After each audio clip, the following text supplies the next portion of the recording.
इतने संसार का हर सुख उसके पास है। और एक वो है जो अपनी बेटी के ब्याह में 25,000 रुपए भी नहीं जुटा पाता। लाख आंख से देख रहा है तुझे देखने वाला, सच की खेती कर ले चतुर नर, समय गुजरता जाता। जिनकी कल तक तूती बोलती थी, जिनका डंका बजता था साहब, आज उनके घर में रोटी के लाले पड़े हैं। कहना चाहूंगा कि धनवान कितने भी हो जाओ, पदवान कितने भी हो जाओ, कोई भी पद प्रतिष्ठा तुमको मिल जाए, पर हाथ जोड़ के एक ही निवेदन है, अपनी संस्कृति का आदर हर जगह करो, प्रमोशन करो। राधे राधे प्रिय भक्तों, स्वागत है आपका आज के इस वीडियो में। आज के इस वीडियो में हम देखेंगे कि अनिरुद्धाचार्य जी महाराज और देवकीनंदन ठाकुर जी ने अनंत अंबानी और राधिका जी के बारे में क्या कहा, अंबानी परिवार के शादी समारोह के बारे में क्या कहा, और भी महत्वपूर्ण जानकारियां आज के इस वीडियो में गुरुजनों द्वारा जानेंगे। तो प्रिय भक्तों बने रहिएगा वीडियो के अंत तक। चलिए देखते हैं यह वीडियो। अभी हमारे देश में एक विवाह हुआ, अभी अंबानी परिवार में हजारों करोड़ खर्च हुआ, उत्तम कोटि की सबको व्यवस्थाएं। शादी में जो कार्ड बनाया गया था वो एक कार्ड की कीमत 7 लाख रुपए थी। ऐसे से हजारों कार्ड बनाए गए। एक वो है, अब आपको क्या लगता है, अरे वो इतने बड़े आदमी कैसे हो गए?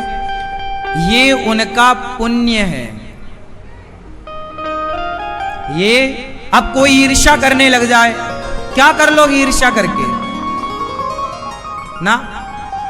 जो व्यक्ति सुखी है उसका सुख बता रहा है कि उसने जरूर कोई पुण्य किया होगा, तब ना वो इतने बड़े घर में पैदा हुआ और इतने संसार का हर सुख उसके पास है।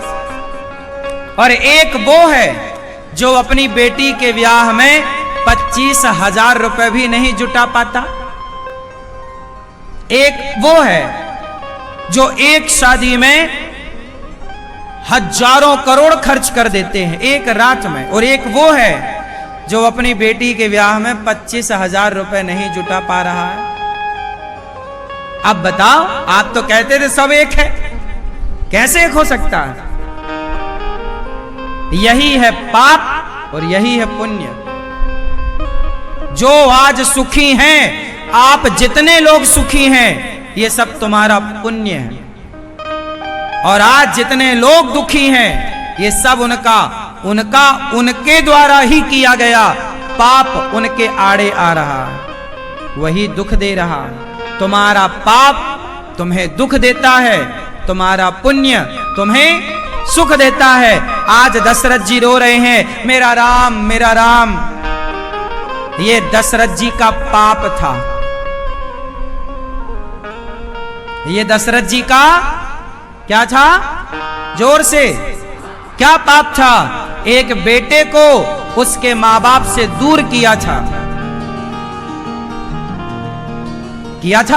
श्रवण को बाण मारा, उनके मां बाप बेचारे तड़प तड़प कर मर गए, बद्दुआएं देकर गए कि जैसे तूने मेरे बेटे को मेरे से दूर किया है, तेरा बेटा भी तेरे से दूर हो जाएगा। तू जैसे हम पुत्र के लिए तड़प तड़प कर मर रहे हैं दशरथ, ऐसे तुम भी अपने पुत्र के वियोग में तड़प तड़प करके मर जाओगे। ये है कर्मों का फल। आज नहीं कल, कल नहीं परसों पागल, तुझे तेरे कर्मों का फल मिलके रहेगा, बचेगा नहीं तू। ये ईश्वर की अदालत है साहब। वो अंधा नहीं है जिसने ये ब्रह्मांड बनाया है। तुम ज्यादा होशियार बनते हो ना, बने रहो। जिसने तुम्हें आंखें दी हैं, उसके पास कितनी आंखें होंगी? सहस्त्र शीर्षा पुरुषा सहस्त्राक्ष सहस्त्रपात, हजारों आंखें। इसलिए ज्यादा होशियार कौआ मत बनो, हर गलत काम करने से बचो। और सुनो, कोई और ना पाएगा। मैंने आपके गाल में एक थप्पड़ मारा है ना, तो बस ये ईश्वर की डायरी में लिख गया कि अनिरुद्धाचार्य ने बेवजह फलाने के गाल में थप्पड़ मारा। वो थप्पड़ मेरे गाल में वापस आएगा, चाहे इस जन्म में आवे अगले जन्म में आएगा। पागल, बचेगा कोई नहीं। कोई बचा हो तो नाम लिखवाओ मुझे। रावण बच गया, कंस बच गया, तुम्हारे बाप दादे बच गए करके गलत काम, फिर तुम बच जाओगे?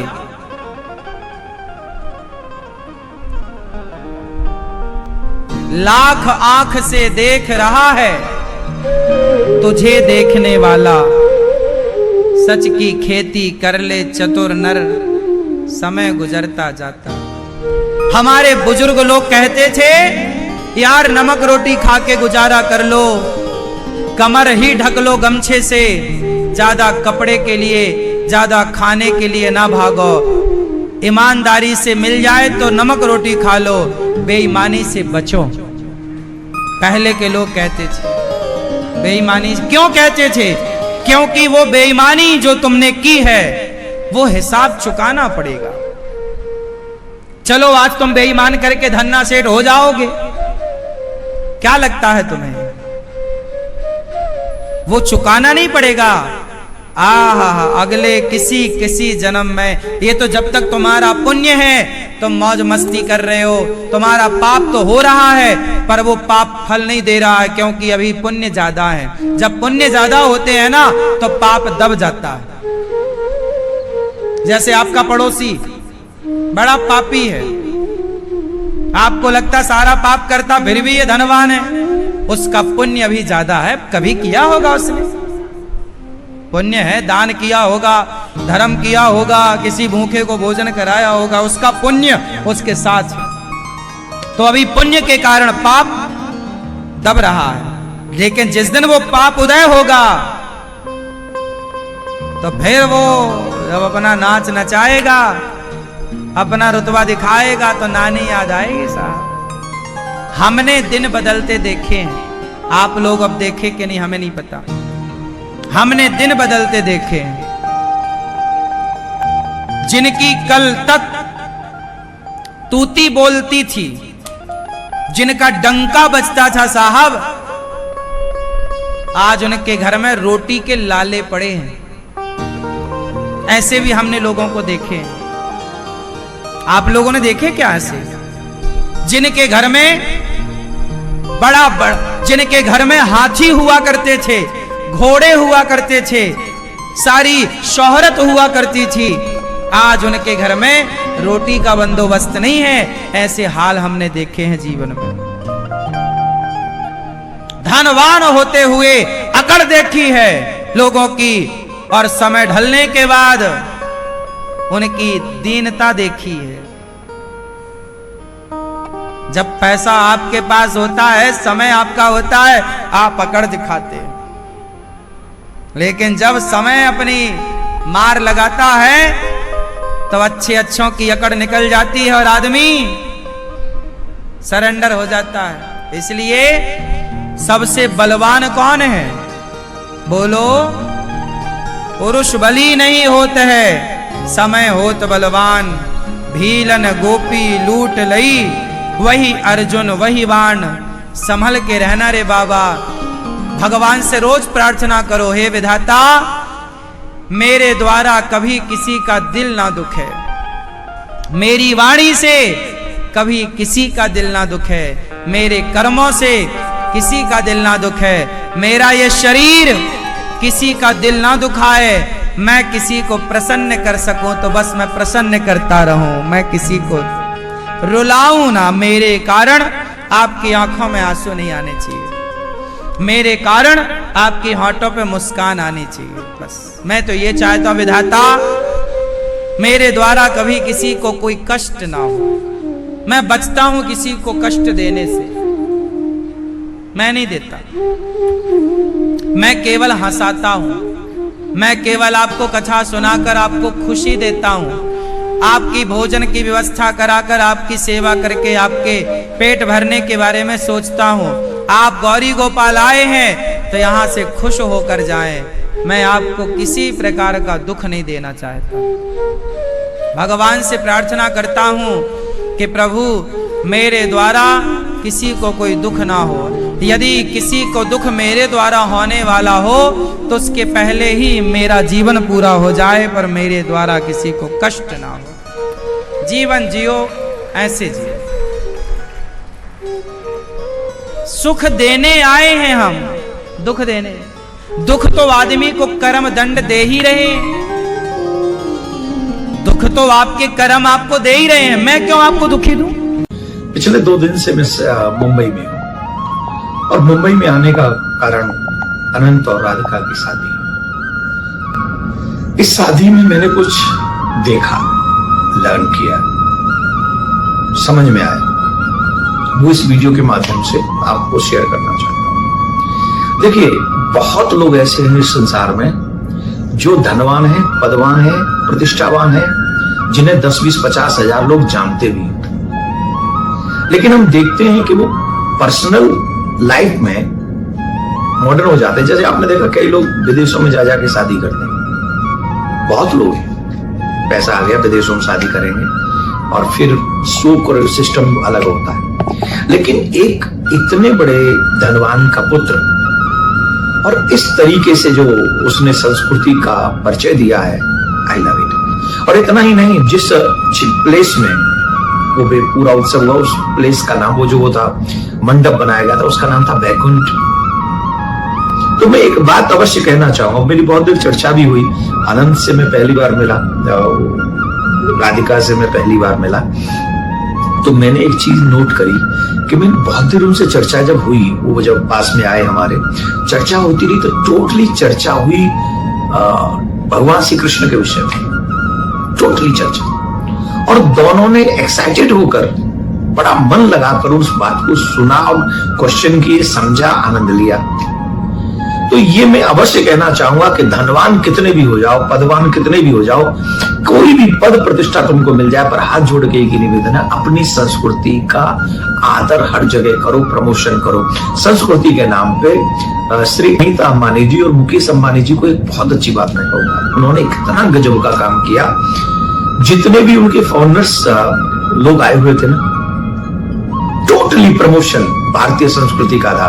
जितने पुरुष थे अतिथिगण, उन्होंने सबने कुर्ता पजामा पहना हुआ था, और जो देवियां थी उन्होंने मोस्टली साड़ी पहनी हुई थी, और सब वो भगवान कृष्ण के भजनों को सुन रहे थे। एक और बहुत अच्छी बात, इतने बड़े उत्सव, इतने बड़े अतिथियों के मध्य में एक बात कि पूरे अंबानी परिवार ने अपने पूर्वजों को, अपने पितरों को नहीं बुलाया। जब उनके पिताजी का चित्र आया वो पर्दे पर, और उनके दादाजी और उन सब का, किस तरीके से उन्होंने रिएक्ट किया, किस तरीके से उन्होंने आदर किया, आई लव इट। संतों के प्रति वो पूरा परिवार उनके चरणों में जा जाके झुका, प्रणाम किया, उनसे मिला, उनका आदर किया। ये एक धनवान, इतने बड़े धनवान आदमी से ये कोई आशा करता नहीं है। पर ये देखकर मन बदला और मुझे लगा कि अभी भी भारतीय संस्कृति जिंदा है, जीवित है। और मैं अब आप सोच रहे होंगे कि मैं मुकेश अंबानी जी की या अंबानी परिवार की प्रशंसा कर रहा हूं, नहीं। यहाँ जो मैंने लर्न किया, देखा, उसको मैं सिर्फ इसलिए इस वीडियो के माध्यम से बताना चाहता हूं कि आप कहीं भी हो, देश में हो, विदेश में हो, प्रदेश में हो, धनवान हो, पदवान हो, प्रतिष्ठावान हो, बिल्कुल भी नादान हो, तो भी अपनी संस्कृति को मत भूलो। जो हमारी संस्कृति है, पद और धन कुछ समय का होता है, लेकिन आपका संस्कार जीवन पर्यंत, जीवन के बाद तक रहता है। तो वो कार्य आप और हम सब, मैं भी करूं, आप भी करें। और इस विवाह में जो मेरे को देखने को मिला, मैं प्रिया कांजो से प्रार्थना करता हूं, अनंत और राधिका के ये जीवन जो बंधन में वो बंधे हैं, 7 जन्मों तक ये साथ रहें और ये ऐसे ही सनातन को आगे बढ़ाते रहें।